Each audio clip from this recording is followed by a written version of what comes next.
René Ortiz, ministro de Energía y Recursos Naturales No Renovables. Bienvenido a Contacto Directo. Buenos días.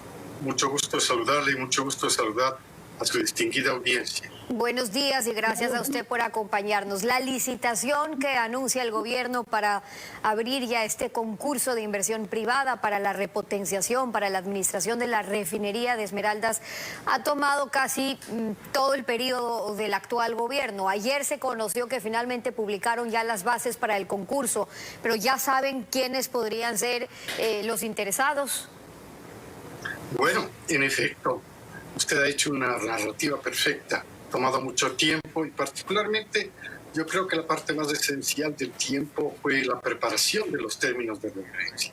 Los términos de referencia son el corazón de una licitación.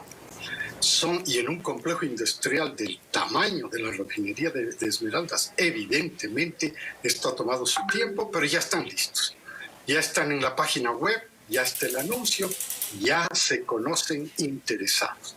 ¿Qué quiere decir esto? Interesados quiere decir aquellos grupos industriales que se sienten ya calificados. Ellos se sienten calificados. Por supuesto, vendrá la calificación por parte del gobierno, porque hay las reglas para calificarlos a ellos.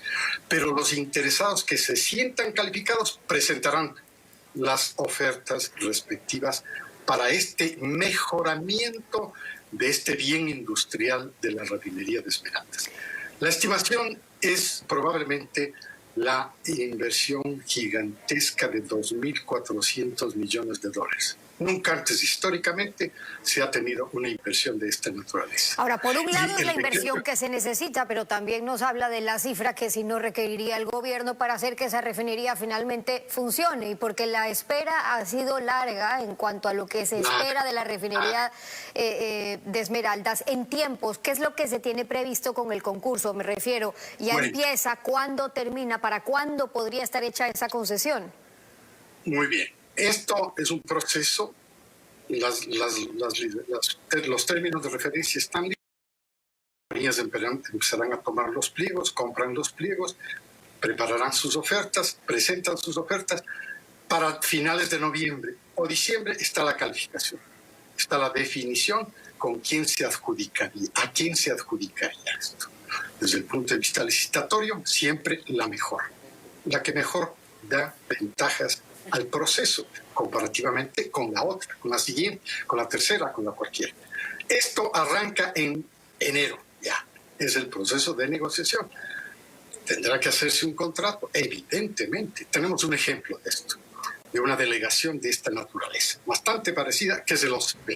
El OCP va a cumplir en 2023 el tiempo de vida útil para el que fue contratado, para el que fue autorizada su construcción. Aquí igual, va a haber un proceso de mejoramiento de todas las unidades de proceso y además un nuevo tren de refinación de alta conversión. Lo que hace es producir mejores combustibles. ¿Cuáles? Mínimo Euro 5. Entonces, el mercado de Ecuador entra verdaderamente en calidad, porque se desmonopoliza la forma como los ciudadanos hemos vivido este largo periodo de monopolio. Y además para dejar de seguir vendiendo con castigo. Ya le voy a preguntar sobre eso, pero antes, si es que estamos hablando, ministro, nos indica de una inversión que sería prevista de unos 2.400 millones de dólares para reparar, para mejorar la planta. ¿Cómo se va a dividir la inversión en lo que ya nos está diciendo? En cuanto al incremento de calidad por un lado y de la eficiencia en producción por otro, que son los dos retos que tienen. No es solo producir más, sino mejorar finalmente la calidad. Muy bien. Esa calidad se mejora con un nuevo sistema.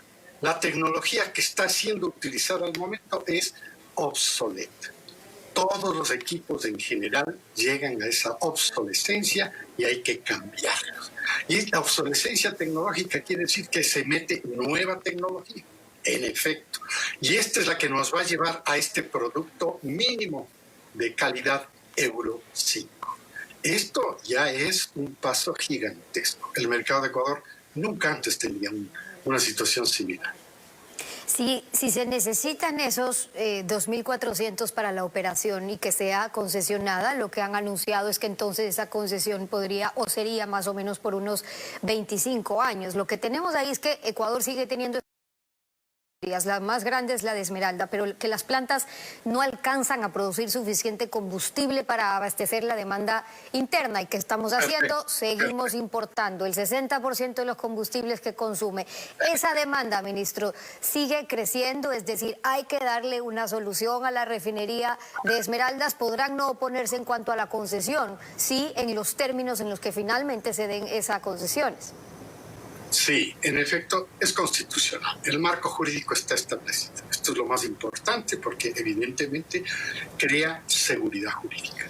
Y esta es la bandera con la que hay que manejar la credibilidad para un inversionista de este tamaño, de 2.400 millones de dólares, que es el estimado que se necesita para poner a punto esta refinería. Pero vea qué interesante. La refinería de La Libertad también quiere hacer lo mismo. Es decir, hay inversionistas que dicen, nos gusta ese modelo. En la perspectiva mía, debo confesarlo, estaba más bien cerrar esa refinería porque es de una obsolescencia, pero increíble, tiene más de 50 años. Entonces, eso era mi perspectiva. Pero un consorcio en la península, un consorcio de autoridades de la península, autoridades cantonales, se reunieron conmigo y dicen, nosotros tenemos inversionistas que quieren el mismo modelo de Esmeraldas. Pero no me quedo ahí. La de Shushufindi también vive un proceso de obsolescencia tecnológica.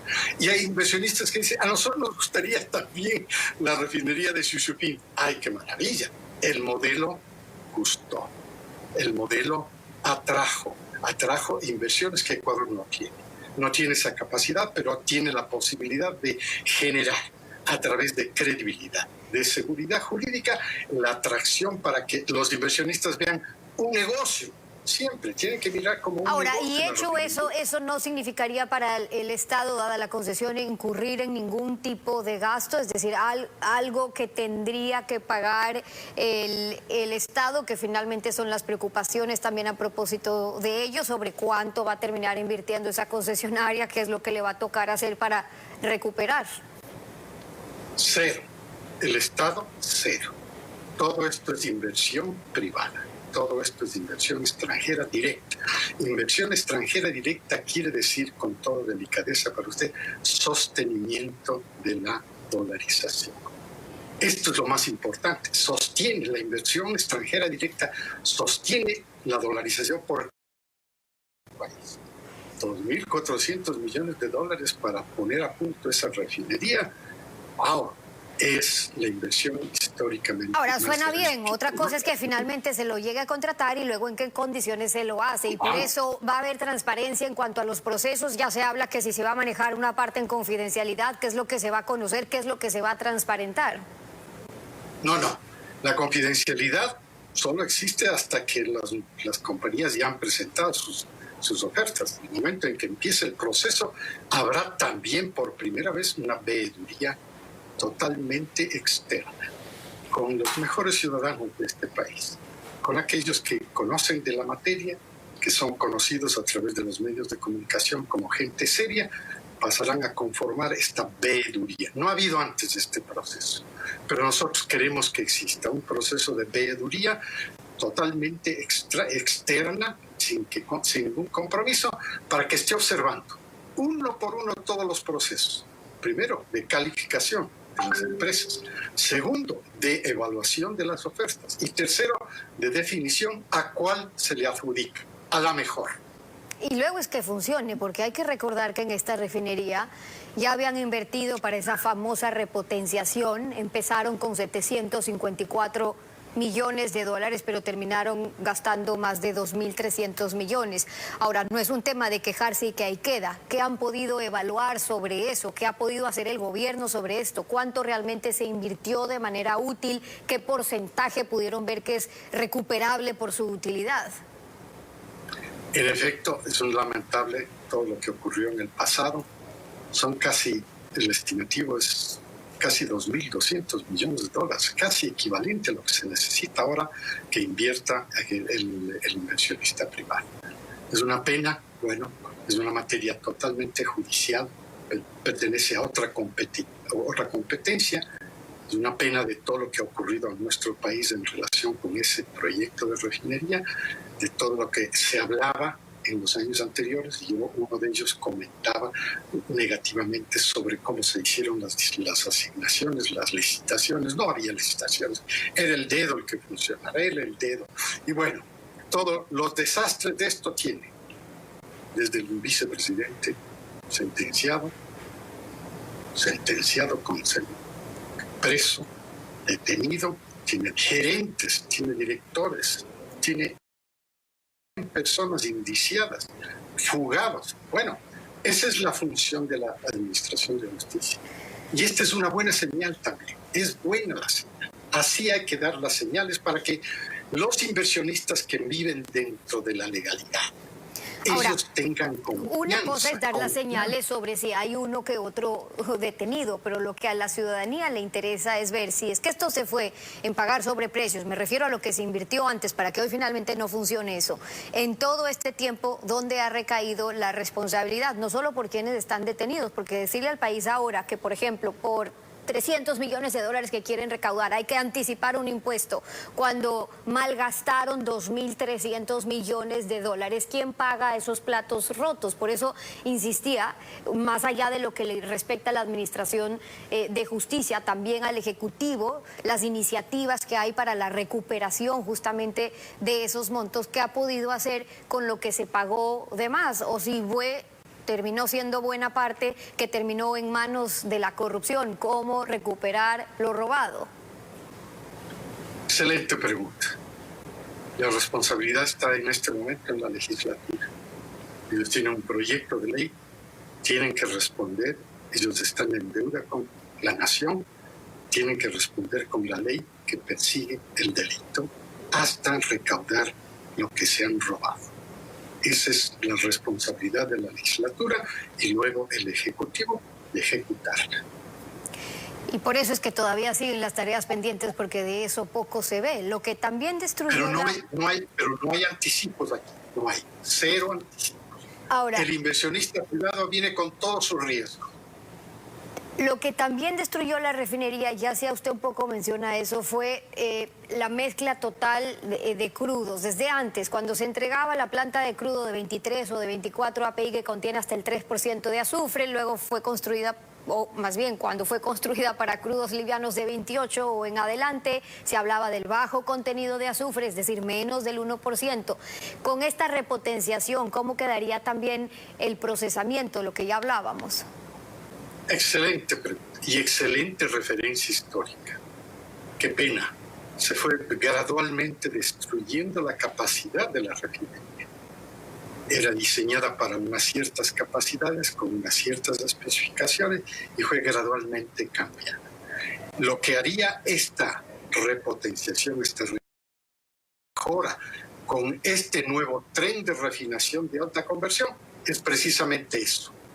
Mejorar los productos. Todo esto que se produce actualmente se llama así el fondo de barril. El fondo de barril son productos de muy bajo valor y de alta contaminación.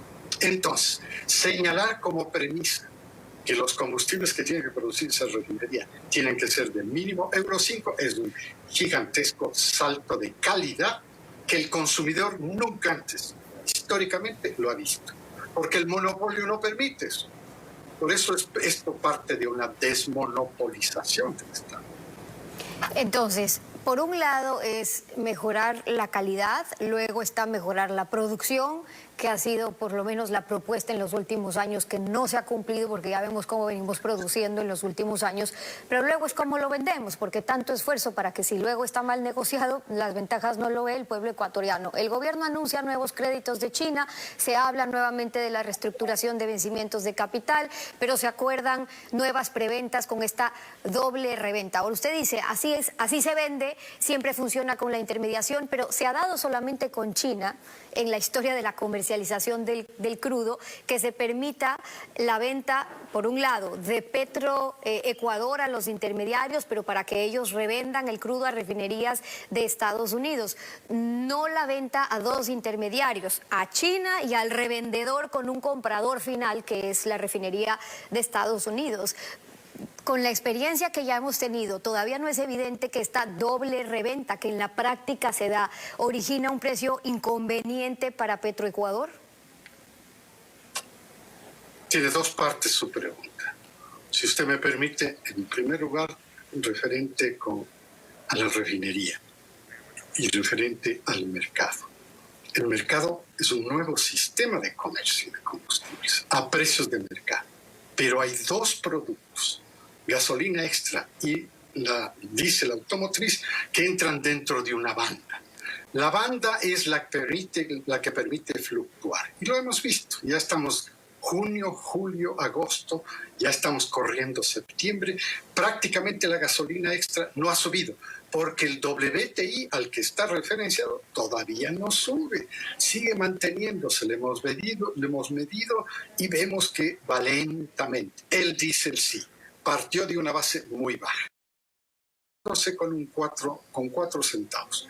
Evidentemente ahí el gobierno ha pensado en un proceso de compensación. Número uno. Número dos, la libre importación de combustibles lo que va a permitir es otro alivio fiscal. Un privado con su propio dinero pone dentro del mercado de Ecuador un nuevo producto. Ese nuevo producto entra directamente con un precio al surtidor. Si el comercializador equivoca el precio, no vende. Así de sencillo. Pero si el importador pone un precio bastante competitivo con el mercado, vende y sustituye. Pero también tiene la oportunidad de traer los productos que están dentro de la banda. Si trae algún producto con su dinero, con su riesgo, se mete dentro de la banda y se ajusta a la banda, que es la que está regulando por el momento. Por el momento con precios de mercado y por el momento regulado el diésel. Precios de mercado en la gasolina y está funcionando. Una persona como usted se acerca a una distribuidora de gasolina y lo primero que pregunta es, ¿ya cambió el precio? ¿Ha bajado el precio? Subió el precio, ya está haciendo. Y luego está en cuanto a las facultades del Estado, en cómo el Estado hace las negociaciones para la venta o reventa de ese petróleo. Nos queda eso para una próxima ocasión cuando son las 7:14 por ahora. Y quiero agradecer, ministro, por habernos acompañado aquí en Contacto Directo. Gracias por estar con nosotros. Vamos a una pausa. A usted, una pausa, regreso con más, no se vaya.